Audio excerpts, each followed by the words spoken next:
at the end of the tunnel. Vlogging, Selena, am I vlogging? Keep your eyes on the road ahead. But if you're feeling lost in the night, sometimes I just it's okay to cry, just as long as you hold your head. Cause we're on our way to better's ahead, better's ahead. Good morning, RHS. I'm Reese Blackledge. And I'm Jasmine Jackson. And this is WyTv News. It is February and we begin our country's month-long celebration of Black history. Some people wonder why we need to take a month to recognize African American history. The reason? Much of the history we learn is a version of white history, but African Americans played a huge role in shaping our country. In 1915, Harvard historian Carter G. Woodson started the Association for the Study of Negro Life and History. In 1926, the group sponsored a National Negro History Week, which evolved over time into Negro History Month. Beginning with President Ford in 1976, every U.S. president has recognized February as Black History Month. February was chosen because it's the month of both Abraham Lincoln and Frederick Douglass's birthdays. This year's theme for Black History Month is Black Family, Representation, Identity, and Diversity, which is concentrating on the spread of Black families across the country. We challenge you to take some time this month to read about African Americans' role in our country. WyTv News will take some time this month to recognize some important African American people who were trailblazers in our country. Are you interested in seeing the Leaning Tower of Pisa in the Roman Colosseum? Travel to Spain, France, and Italy with the Geo Addicts for next year's spring break. Planning is underway for the once-in-a-lifetime opportunity. Fundraising and scholarships can help cover the cost of the trip. There will be an informational Zoom meeting February 18th. See Mr. Souls, Ms. Merrifield, Mr. Wymore, or Ms. Stiles for more information. The People's Purpose Project is hosting an online event called Red Flags in Relationships as part of the Enough Initiative and Domestic Violence Prevention Month. The presenter will be well-known domestic violence survivor Nicole Beverly sharing her story. Come to the Zoom February 10th at 2 p.m. Now here's Andrea with sports. Winter sports are still waiting on news on contacts beginning. According to the Detroit Free Press, the MHSSA director is involved in production talks with the director of the Michigan Department of Health and Human Services. After a rally at the Capitol Saturday, there were thousands of Michigan athletes gathered as part of the Let Them Play movement. The MHSSA director is hopeful they can come to an agreement soon. Until then, basketball, cheer, hockey, and wrestling will continue to practice.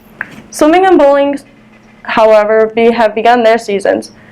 Meanwhile, spring sports are beginning to plan for their seasons to begin. Rowing is working out at the boat club on Monday, Wednesday, and Friday. Also, all levels of softball will condition in the gym Monday, February 1st, 2021, at 7:30 p.m. until 9 p.m., and every Monday and Wednesday from now on. That's all for sports. Now back to you, Reese. Thanks, Andrea. The Quiz Bowl team is currently in first place. Their next match against Dearborn High is on Wednesday at 4:10 p.m. The league has gone to a virtual format, but that hasn't slowed the Bears team down. Good luck Wednesday. Students, remember you must be following dress code.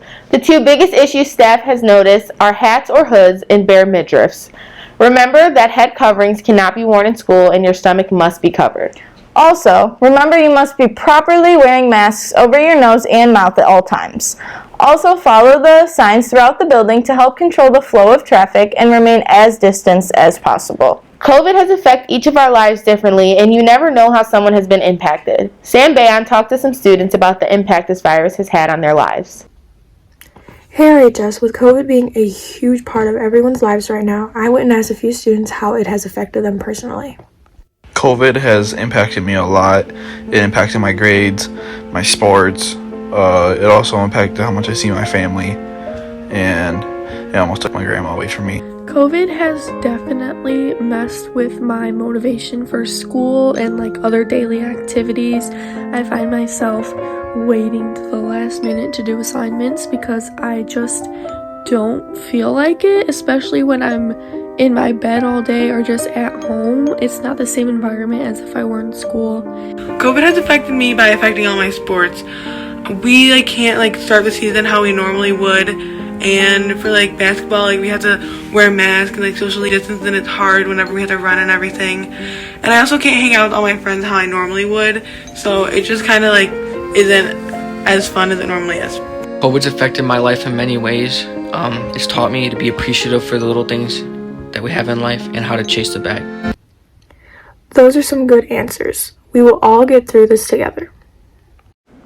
Remember to wash your hands and use hand sanitizer on a regular basis. There's hand sanitizer in every classroom and in the cafe. Use it.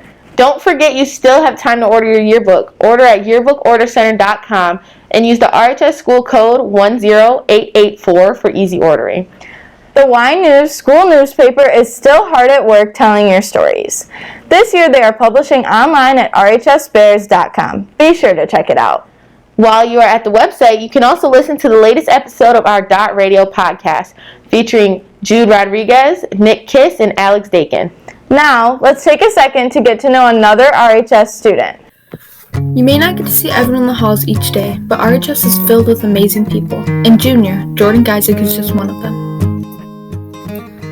Hi, my name is Jordan Geisig, and I am in 11th grade. My family consists of my mom, my dad, myself, and my 2 younger sisters. My first memory from RHS is some of the football games. They were really fun because we got to dress up for the theme, and I get to hang out with my friends and cheer our team on. My favorite thing I've done at RHS is go to all of the dances. They have honestly been like the most fun I've had ever, and I love dressing up and hanging out with all my friends. The thing I'm most proud of in high school is joining Link Crew. It helped me so much as a freshman, and I just wanted to have I want to be as great of a leader as my leaders were, and it really just helped me, and I just love that it helped all the freshmen keep their grades up, something that most people might not know about me, but I hope they know about me, is that I'm a very friendly person. I love talking, and I just love talking to everyone, just talking to all my friends, and just having a good time. My family is what makes me happy. They always have my back, and they always cheer me up when I'm down. A piece of advice for others is always do your work. Keep up on your work. Make friends. Always having friends is just one of the best high school experiences. Now remember, you never know what someone's story is unless you ask. Happy birthday to Alyssa DeLong. Happy birthday Tuesday to Yesenia Arroyo Hurtado, Kaden Foster, Lucy Moline, Devin Pace, and Megan Rapp. And happy birthday Wednesday to Faith Caligello, Christina Fountain, Francesca Giamalva, and Joshua Mills. As we move through Black History Month, concentrate on making this world a better place for everyone. As Harriet Tubman said, "Every great dream begins with a dreamer. Always remember you have within you the strength, the patience, and the passion to reach for the stars to change the world." Have a great day, RHS. And remember, Bears, wash those hands and wear your masks.